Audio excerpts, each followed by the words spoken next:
Adjust. Okay, we're good. What's that? Uh, you've kind of managed this team this year to be at its healthiest for this meet. Uh, and just talking to Sarah said y'all are, so you have to be pleased that you kind of manage it this way to where everybody is healthy and ready to go.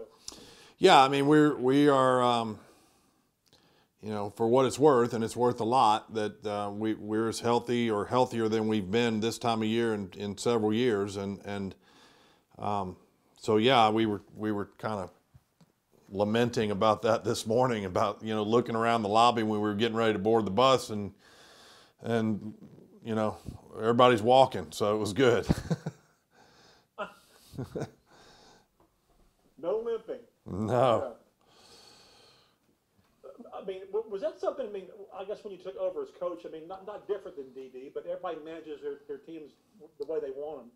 Was that something you had in mind all year? I mean, it's like to be the healthiest at the end, which and you had managed that this year. I mean, some people didn't do all the events, but this was something you kind of pointed towards. Yeah, I mean it's definitely in our mind every year, but this year was unique from the perspective that we had to account for the fact that they all had 5.5, 6 month layoffs where they didn't really have access to do much of anything, and so it was. I'm a big planner. Like my whole MO is that I like to put a plan on paper that is sort of milestone oriented. It's not rigid in nature, but it's an outline of what we would like to do and hit certain milestones at certain dates. And the challenge this year was to figure out what those dates looked like. And I knew that that we would probably start a little bit slower this year than where we have in the past in terms of the opening meet. And that bore itself out. And I told you guys back then, I thought we were 2 or 3 weeks behind where I would have liked to have been, in a perfect scenario. But we did. We put a plan on paper, and we were able to stick to it for the most part. You had to make certain adjustments when you have, things begin to rear their head, like Kaya's Achilles did, and other things. But we've made those adjustments, and I feel good about the health of the team. I feel good about where they are mentally. We had it was our best inter squad of the year yesterday. So, these things have a pace to them. Every season has a pace, and each season is different, and each team's different in terms of what they can tolerate and where you'd like to get them. I don't know that you ever hit the mark perfectly, but I think we've done a good job of keeping them at a reasonable pace and progressing well throughout the year. So you think you'll be able to have everyone in the lineup that you want to have?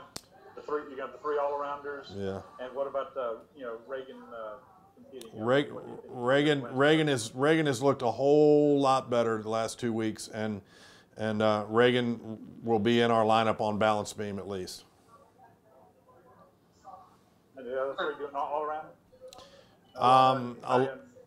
Kaya and Haley at the moment. We'll see how practice goes tomorrow here. Alona really has made a push to be in the beam lineup, but it's just a matter of really, there's no step down if we go with her whatsoever. It's really going to be about trying to go with the hot hand, who looks the best at the moment, and go, because we've got a stellar beam lineup without her, and what she's provided us with this year is another kid that can go in there, and there's really no difference whatsoever in terms of scoring potential. So I don't know if Alona will be in on beam yet, but she'll definitely be in on the other 3.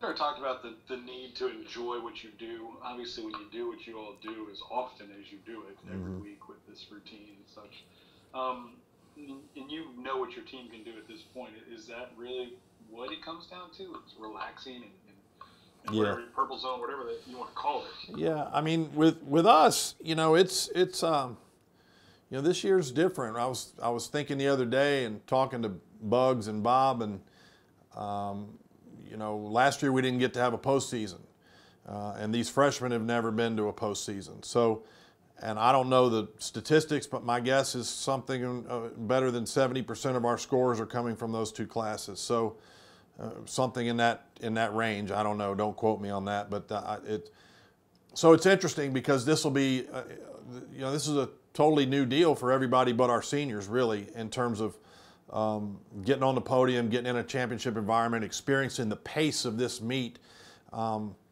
So I just told them yesterday, I said, look, here's what I want you guys to do. I want you to relax. I want you to take this all in. I want you to enjoy every moment. I want you to enjoy the trip. I want you to enjoy the meals we share together.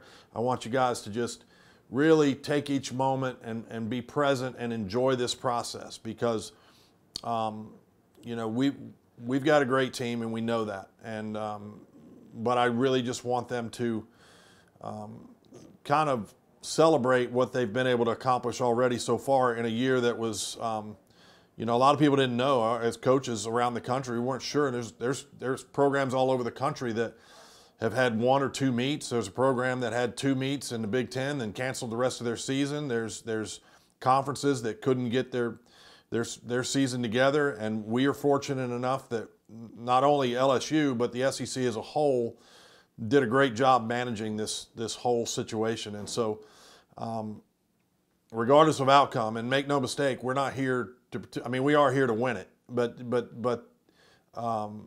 regardless of outcome, this is a celebration of what they've done so far too. And I'm proud of this team. I'm proud of where they are. I want them to enjoy this. I want them to relax and just be true to their identity. Because if they do that, it's going to be enough on most days. Jay, y'all start on beam. Bars. That's not ideal. Scott, we start on bars, Scott. Give everybody picks up the most. Let's talk about starting on that, and also when you're in Intersquad, did y'all do that in the order that you're doing that Saturday night? We start on bars, actually. So starting on bars, which is. Are you starting on bars? I'm sorry. Yeah, I thought yeah. it was me. I'm sorry. No, that's all right. The Olympic rotation. We start on bars and then we go Olympic order after that. But it's a great rotation for us. It's an event that every time we've gone away, we've started on bars. And bars has been a very consistent and at times really dominant event for us. It's our event where we've had the least amount of depth in terms of being able to create a competitive environment in the gym. But I love the rotation for this team. I think it sets up really well for us. We did train that way since the last meet. We've stayed together. I haven't split them up at all. We've trained together as a group just to maintain good energy and keep everybody engaged in what's going on. And we've stayed together on every event, and we've started on bars every day and created different scenarios that were competitive in nature to try and raise the level of everybody a little bit. And we've had a good 2 weeks of doing that.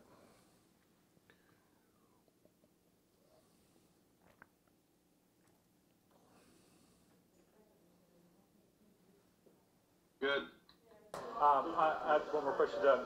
Michigan had a real good score and they slipped ahead of you just barely in the NQS this week.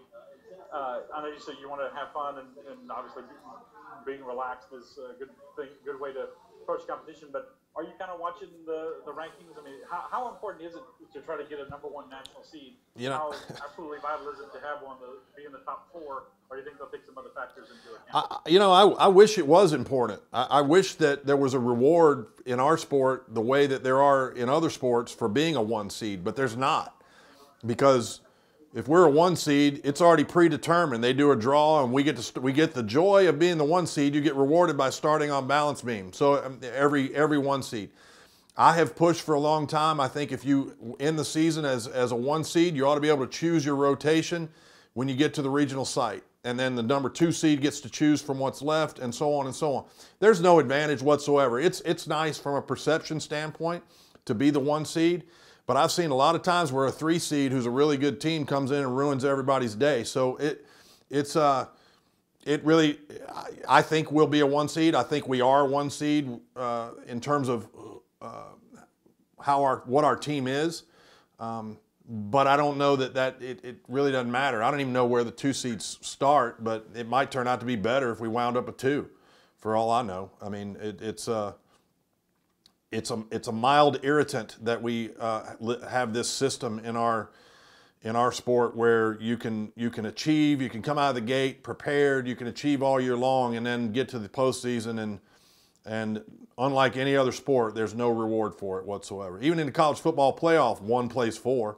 I mean, which is not much of an advantage once they get to that point. But my point is that you earn that status, and for us and in our sport, it's really worthless. Are they still committed to regional sites on campus? Yeah, well, right now, I hope that as TV continues to expand their coverage, this year there's going to be ESPN3 regional coverage, which is a first. I'm hoping that one day we can get to a neutral site situation and get the regionals maybe put on podium if that's possible. That there's an expense to that, but if what we hear from the TV people at ESPN is true, then the popularity eventually, I think, will drive that to a level that you'll get some of these regionals in a better situation. But for now, we're on campuses, yeah. Did y'all bid? Oh yeah, we bid every single time we can, and right now I don't think we get one until 26 or 25. So, yeah, but they go in a 5-year pool, and we got the tail end of the next 5-year pool. Yeah, I made the same face, Mike. I mean, yeah, because I was thinking you would. It's interesting to me to hear you say you would like the neutral site, because I would think you all would be in the hunt for a host. I'd love to host. I wish we could host every year, and you would think that when they're selecting hosts, they would look at the places where the attendance is high, where I put proposals to our convention that we do it similar to baseball, that you earn the right to host it, and based on where your ranking is. But I can't tell you the frustration at the national level that within our coaches organization of the two vastly different viewpoints on issues like that, and the one we just talked about in terms of what you get for being a 1 seed. It doesn't follow the same logic of any other sport. Is that just a have and have-nots thing? The have-nots want to make sure it's okay. Yeah, you said that, I didn't, but that's the long and short of it. Yeah, and I think it's generated from fear.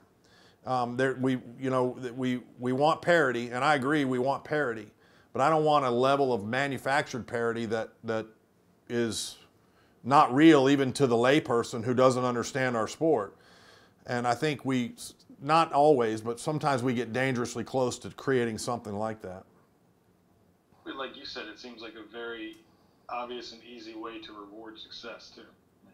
I agree. I mean, I think that's what sport is about. It's about, achievement and reward for that achievement. And it's not about punishing anyone else or taking from anyone else, but it is about, trying to make sure that, and in most cases it works out anyway. In most cases the best teams wind up on the floor at the right time. Not always, but in most cases. Kind of like baseball regionals. Baseball regionals are awarded to the best teams, basically. That's exactly right, and that's what I would like to do. I think you should declare at the beginning of the year if you are willing to host a regional, and if you wind up a 1 seed, you get the option to host. If your administration says you can't do it or whatever, you can back out and it goes to the next school down. But the concern that gets raised every time we bring that up is, well, what about hotels and what about? Stop it. Athletic departments are in the hotel business. I mean, that's what we do. We host events. We bring people into our towns and on campuses, and there's no reason we couldn't go to a format like that. I mean, that's part of the bid process, I would think. Mm-hmm. Yeah. It makes too much sense to happen. I know it must be one of those things. It is one of those things, yes. Do you feel the same way about the MQS? I mean, the way I'm looking at the rankings, you guys have the second best season average if you averaged all the meets.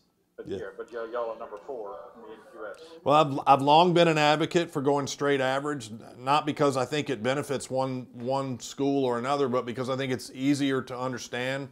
I think our sport, we face challenges from time to time with understandability for people that haven't been around our sport. And so one of the reasons we stayed with the 10-0 scoring system and didn't go like the elites did to the open scoring was because the average fan cannot. They know what a home run is. They know what they know what a touchdown is, and they know what a perfect 10 is or a 995. They know that, so it was easier to understand. And I feel the same way about, you know, when we do our rankings, that we go more than half the year, and then suddenly we switch to a system where we count only 50% of what we've done, and fans and things can switch, and you can lose to a team, and we have enough challenges with that.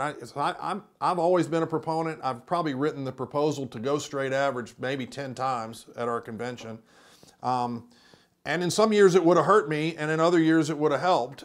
It's really not about that. It's just about trying to keep things understandable for our fan base. I would prefer that than to go to a convoluted formula that we have that, you know, this year is even different, even more different. In most years, you know, you're taking the top 6 or whatever, and 3 of which have to be away, and dropping the high, and you know, it's just too hard to explain to people. And we're trying to, my feeling about the longevity of our sport is we need to continue to draw in fans that have not been traditional fans of our sport. I think TV has helped us in a lot of ways with that, but keeping things understandable is part of that equation. And I want to make sure that everything we do at a national level is driven towards drawing new fans.